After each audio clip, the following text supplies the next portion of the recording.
But the minute that you've got 20, 30, 40,000 pounds in the back and you're going up a grade, the truck will start throwing codes that will usually be DEF quality, SCR efficiency, NOx conversion, something like that.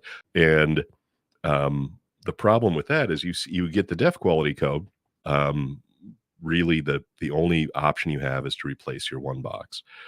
There's some things we can do, such as start using a good fuel additive that really helps the diesel fuel combust more efficiently. Such as Clean Air Fleet is the one that we sell and recommend, but there's others out there. I would stay away from any sort of fuel additive that is like will work with gasoline vehicles and diesel vehicles and things like that. Not that it's necessarily bad, but it's not going to give you the effect that you want.